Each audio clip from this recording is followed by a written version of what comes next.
మోసం చేసినోని తప్పైతుంది ఒకసారి మోసపోతే. కానీ రెండోసారి కూడా వాన్ చేతుల్నే మోసపోతే మళ్ళీ మోసపు మాటలే నమ్మితే ఈసారి తప్పు మనదైతుంది. అందుకే పాత కొత్త అనే పంచాయతీ పక్కకు పెట్టుండ్రి. ఉండే కొంత కొంత అక్కడక్కడ ఏముండే అంటే మీకు తెలుసు, అక్కడక్కడ కొద్ది ఎమ్మెల్యేల మీద కోపం ఉండే. మరి మా ఎమ్మెల్యే పోతే కేసీఆర్ ఉంటాడు కదా అనుకున్నారు కొంతమంది. అనుకున్నారా మీరు కూడా వర్ధనపేటలో గట్లే? కొంతమంది అనుకున్నారు తీగని అనుకున్నదిగా ఓడగొట్టి, లేకపోతే ఎందుకు ఓడిపోతారా? కానీ ఈసారి అనుకోవద్దిగా, ఈసారి గట్ల చూడొద్దిగా.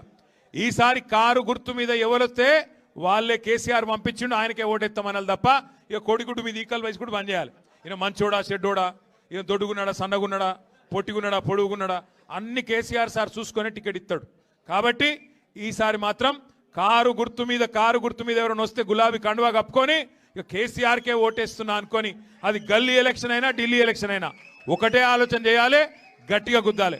ఉంటుంది కుటుంబం అన్నాక, ఒక పెద్ద కుటుంబం అన్నాక పంచాయతీలు ఉంటాయి, తాకట్లు ఉంటాయి. కానీ నేను ఇదివరకు చెప్పినా మళ్ళీ చెప్తున్నా, గుల్గాలే అల్గాలే కొట్లాడుకోవాలి, కానీ అర్రలో కొట్లాడుకోవాలి. గులుగుడే గట్ల. రేపు మున్సిపల్ ఎలక్షన్లా గుల్గాలే అలగాలే, కానీ బీఫారం ఇచ్చినాక మళ్ళీ కారు గుర్తు మీద ఎవరైనా కూర్చున్నాక ఇక పోయి ఒత్తుడే ఉండాలి తప్ప గుద్దుడే ఉండాలి తప్ప ఆగద్దు. దయచేసి మళ్ళీ చెప్తున్నా, ఈసారి వరంగల్లా 12కి 12 కొట్టాలి. మళ్ళీ బ్రహ్మాండంగా గులాబీ జెండా ఎగిరి కేసీఆర్ గారిని సీఎం చేయాలి. వర్ధన్నపేటలో బ్రహ్మాండంగా మళ్ళీ తిరిగి గులాబీ జెండా ఎగిరేయడానికి రమేష్ గారి నాయకత్వంలో, దయన్న మార్గదర్శకత్వంలో ముందుకు పోదాం.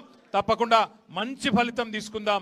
రమేష్ అన్న తిరిగి ఇంటికి రావడం అందరికీ కూడా సంతోషంగా ఉందని చెప్పి మళ్ళొకసారి తెలియజేస్తూ, తీసుకోద్దు. Thank you. మళ్ళొకసారి మీ అందరికి థ్యాంక్ యూ. జై తెలంగాణ. జర కొద్దిగా ముఖ్యులకు కండువా కప్పేది ఉన్నది, ఆగమాగం చేయకూరి ఒక 10 నిమిషాలు. జై తెలంగాణ.